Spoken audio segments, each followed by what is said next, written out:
میں ان پالیسیوں کے حق میں نہیں ہوں جی، اور جس طریقے سے افغان مہاجرین کو نکالا جا رہا ہے، بظاہر تو کہہ جائیں غیر قانونی 40 سال تک کیوں نہیں تھے جی،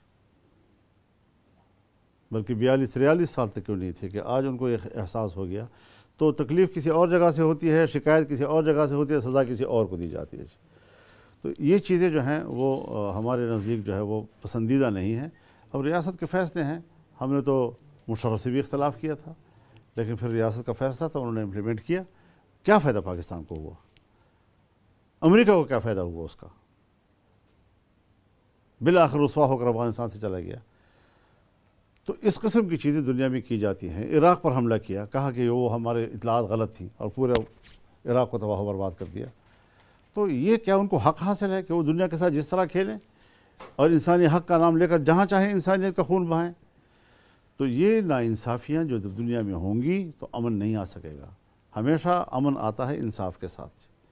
جہاں بے انصافیاں شروع ہو جاتی ہیں وہاں قتل عام شروع ہو جاتے ہیں.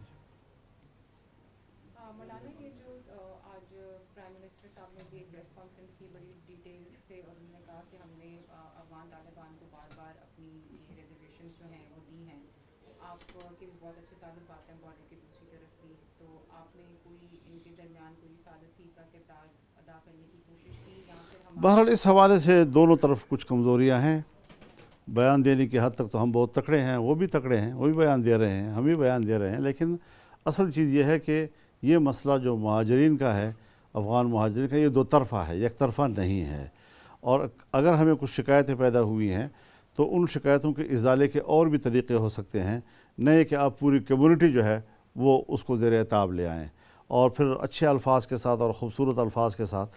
تو میں تو یہ سوچتا ہوں کہ اگر ہم نے 40 سال بھی کسی کو مہمان رکھا ہے تو پھر اس کو ملک سے جانے کے لیے گھر سے باہر رخصت کرنے کے لیے لات مار کر رخصت کریں تو میرے خیال میں ساری مہمانداری تو چلی گئی پھر جی.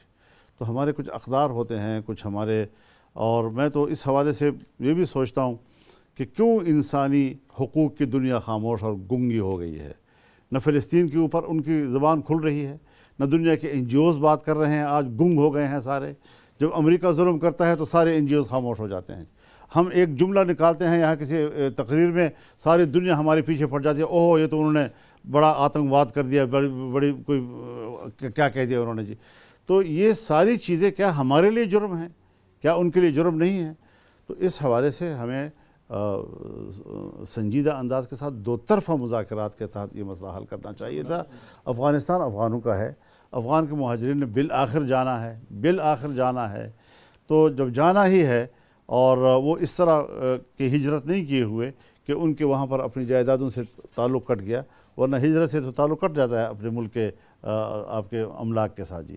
جس طرح مکہ مکرمہ کے مہاجر گئے مدینہ منورہ میں تو مکہ کی جائیدادیں ختم کر دی انہوں نے جی، ان کو قرآن کریم میں فقراء کہا ہے.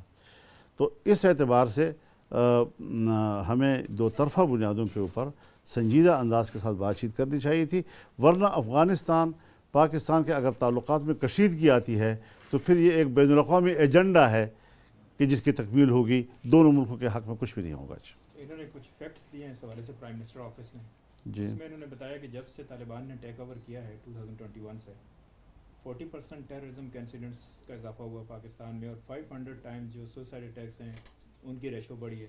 اور پھر انہوں نے کہا کہ ہم نے فروری 2021 سے لے کے فورٹ نائٹلی رپورٹ، یعنی ہر 15 دن بعد ہم ان کو رپورٹ دیتے تھے. ریسنٹلی ایک انہوں نے وزٹ کا ذکر کیا، ریسنٹلی نہیں تھوڑا پہلے 2022 میں، جس میں D J I S I بھی تھے، اور ان کو بتایا کہ یا تحریک طالبان پاکستان کو پک کریں یا پاکستان کو. پھر ان کے جو بعد میں ایکشنز تھے اور جس طرح کی اسٹیٹمنٹس تھیں اس میں اپیرنٹلی پاکستان نظر انداز ہوا.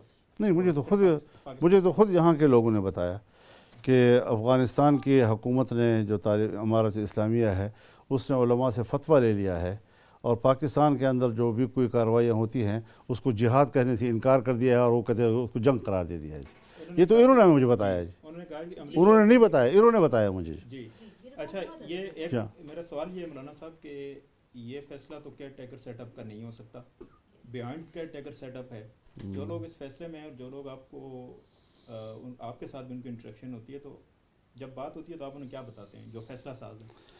ہم تو یہ ان کے سامنے رکھ رہے ہیں کہ دو طرفہ ایک کمیشن ہونا چاہیے، جہاں پر دو طرفہ معاملات ہیں ان کو وہ دو طرفہ کمیشن ہی جو ہے اس کو ڈسکس کرے اور ان کا حل نکالے۔